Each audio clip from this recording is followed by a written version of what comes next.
We're all gathered here today to say goodbye to Krysia on the occasion of her retirement. I'd like to start by casting our minds back to Monday the 18th of January 1988, because that was the day when a lady called Krysia joined a company called Citymax. To put it in context, the Prime Minister at the time was Maggie Thatcher, and Nelson Mandela still had 2 years to go in prison. And in an absolutely uncanny prediction of what life working with me over the next 24 years was going to be like, a number one single was Belinda Carlisle with Heaven is a Place on Earth. But there were lots of new people joining Citymax at the time. Virtually every week we were down the pub welcoming someone, and really Krysia was just another name that meant nothing to me. Until May that year, when somebody in their wisdom decided that I was ready to manage people.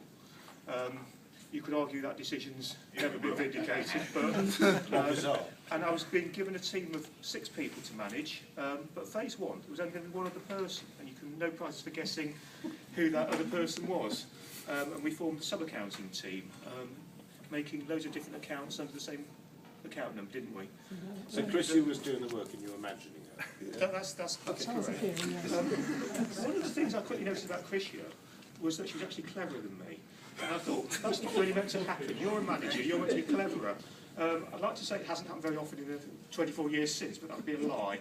But certainly, Krysia has been by far one of the most intelligent people I've worked with over the period. She's also very tough, both physically and mentally. And I remember in our early days we had an impromptu company arm wrestling competition which Krysia won, easily defeating a 16-stone Egyptian in the final. You remember that? Yeah, I've got to go back to the gym though. I think one of my favourite stories about Krysia is one evening we went for a curry in Stratford. As you do, nice place, you fancy a curry, let's go somewhere nice. Oh, let's go to Stratford. It wasn't as nice as just now. Yes. So we went out to Stratford, we had a curry, we were about to leave when we noticed outside, launching by the entrance, was a gang of about 7 or 8 really intimidating looking youths. We were all sitting there thinking, oh my God, we're going to get mugged. And so we said to the staff, look, it's your restaurant, just go out and tell them very nicely to move away. And they weren't interested. The mobile news agents opposite had been burned down the week before, so obviously this is the kind of neighbourhood we're in, and nobody there wanted to annoy the neighbourhood gangs.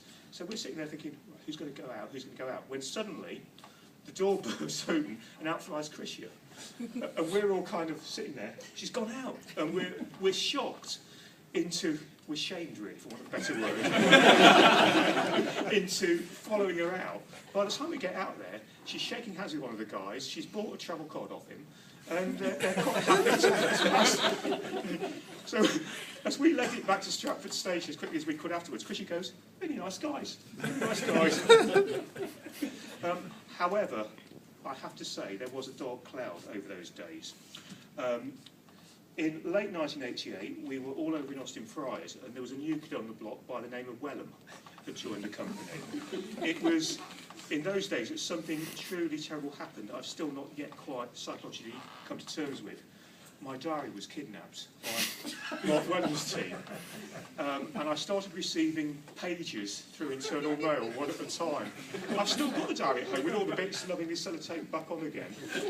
However, the way I guard my diary, I suspect an inside job. And all I would say is if anyone felt today was a good time to confess after 24 years and not take it to your deathbed with you, today would be a good day. But after that initial project was successfully completed, our paths crossed many, many times over the last 24 years. We weren't always working together, but we were always there or thereabouts. I think 2 or 3 years ago, we found ourselves opposite each other for yet another appraisal. We were kind of going, how many is this? We go, 15, 16. And we said, what have you got new? I said, nothing. You said, what have I got new? I said, nothing. So we just spent the appraisal just sitting, gossiping and reminiscing of how things have gone over the years. But I would say as well that in this area, I hate management consultants. Because management consultants are full of bullshit. They come along, tell you what they can do, get a fortune for doing absolutely sweet FA. And how refreshing it is in this day and age to have someone that actually just gets on and does stuff. This whole raft of successful projects behind her over the years, just a doer. Clients love her because she's honest, straightforward, open, always lets them know, tells them as it is. Teammates love her because she helps out, whether it be team-related stuff or whether it be family-related stuff. And of course, management love her, I love her, because she just does the job. It gets done once and gets done properly, and that's really all you can ask.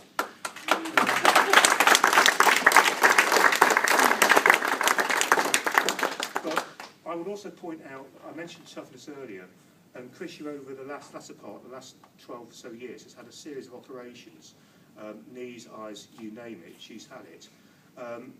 At the age of 60, I asked her, when she was having one operation, when do you expect to be back? And she said, well, they told me the average recovery time to get back to work for a healthy 30-year-old is 3 months. Krysia was back working 6 weeks later, sorry. So just shows the resilience and toughness. And really, for want of better words, guts and determination involved in that. I think when we heard Krysia was retiring, and as it coincided with her 70th birthday, there was quite a shock. I think not so much retiring bits, the fact that Krysia's actually 70, because certainly I don't think she looks 70. I think she's aged very she's aged very, very well. And as I've mentioned before, you could look back on this period and the achievement she's done. I mean, only last week Bob was thanking the team she was in for a project successfully delivered, which we got thanks for senior management at Brew and Dolphin for. She's been working the last couple of years on transaction reporting. And Master Sibling Foundation, which all the people that worked on it know what a horrible project that was. We were developing spaghetti on top of spaghetti. Terribly difficult project, and yet again, Krysia and the team she was in got the job done. It's in live and it's working. So this is really a recurring pattern throughout Krysia's career. I think it's great. I was reading yesterday in the paper, people were talking about the great Indian cricketer Sachin Tendulkar, who I think we all agree, probably those of us that love cricket like I do, that he really has played on a bit too long. And with Krysia, I've mentioned the projects only this month that she's been involved with, and I really think it is a great time for you to be leaving, Krysia, because actually, I don't think anyone that works with you has seen any sign of decline whatsoever in your abilities. And I think to go out now when you're still doing the business, I think it's great. I think it's an absolute credit to you. So it's really time to end this little speech. Krysia's been a great friend to me personally, away from work, and to my family.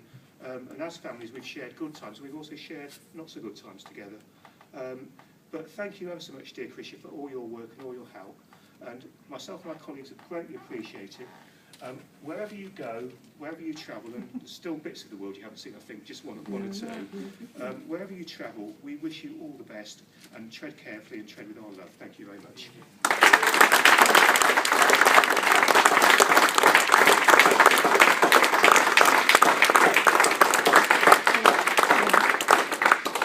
That the speech and nice things you said.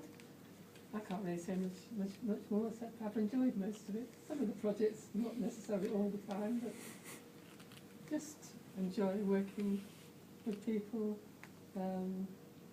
getting interested in the projects, and yeah, the whole thing really. And I'll miss it all, but I think I might be back. And yes, who knows? And I've got lots of other things I can get on with in my life as well. So yeah, it's quite good to go while I've still got the energy to go travelling around again. Right, thank you very much. Thank you.